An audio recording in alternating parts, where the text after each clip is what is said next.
With the deadline fast approaching, it's time to lock in our teams for Game Week 2. In today's video, we're gonna do exactly that. But first, let's take a look at how the team performed in Game Week 1. We are off to a flying start with 102 points.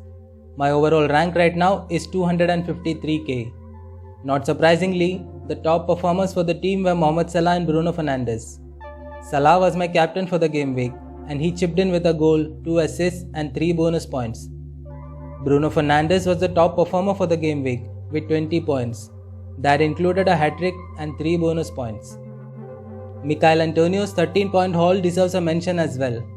He could have earned more had he not missed a penalty against Newcastle.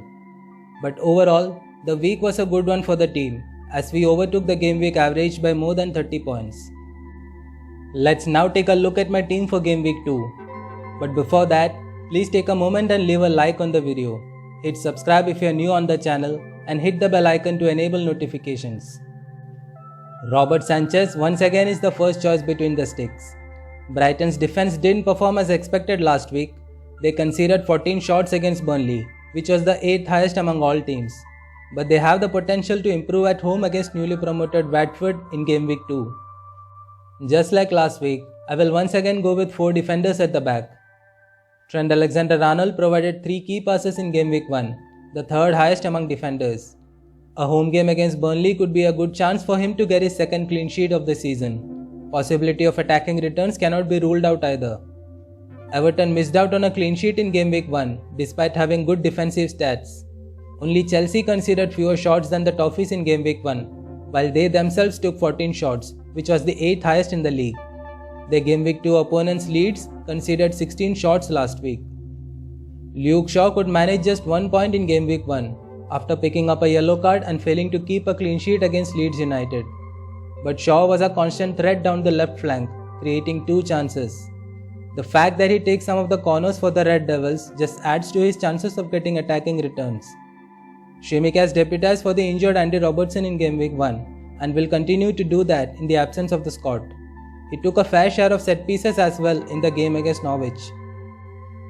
After a 17-point haul in game week 1, Mohamed Salah would be high on confidence and would look to continue that run against Burnley at Anfield in game week 2. His expected goals of 0.4 could only be bettered by Roberto Firmino and Diogo Jota among teammates, while his expected assists of 1.0 is the best in the league right now. Only one player scored more FPL points than Salah in game week 1, and that was Bruno Fernandes. The Portuguese has an expected goals figure of 1.06, which is only behind Michail Antonio in the league. His game week 2 opponent Southampton conceded 14 shots in game week 1, so this could be an opportunity for Bruno to add to his attacking returns.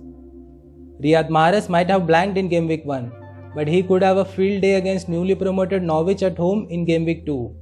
The Canaries conceded the 2nd most shots last week, and with Phil Foden injured, Mahrez is expected to start once again on the right wing. With Gundogan also doubtful to start, Mahrez could get a share of set pieces as well. Ismaila Sarr was on the score sheet in game week 1 against Aston Villa as he scored a total of 9 points, which included 2 bonus points as well. His expected goals of 0.34 is the 2nd highest among teammates, while his expected assists of 0.23 is the 3rd highest among teammates. The forwards in general had a great start to the season, with 11 of them scoring at least 1 goal.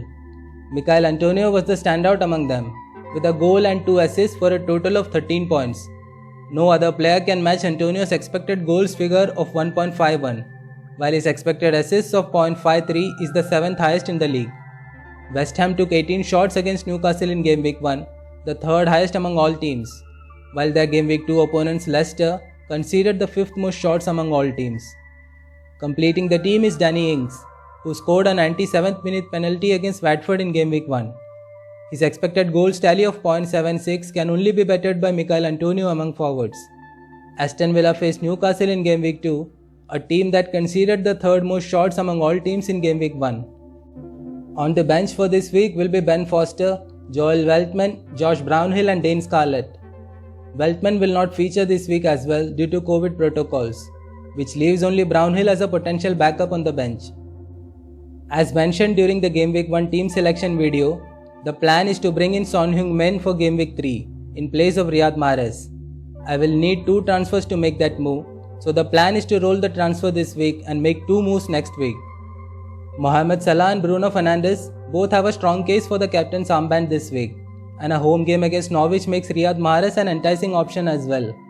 The Algerian misses out because he could fall prey to Pep Guardiola's rotation.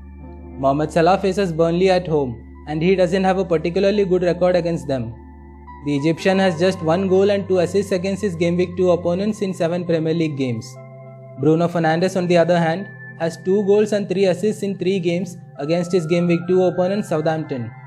But with clubs welcoming fans back into the stadium, Liverpool would be looking to put a show in front of their home fans, which is why Mohamed Salah gets the captain's armband for the second week running.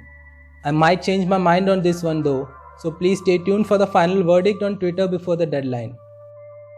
Alright, so that's it for today. If you liked the video, then please show your support by pressing the like button and sharing the video with your friends. Thank you for watching.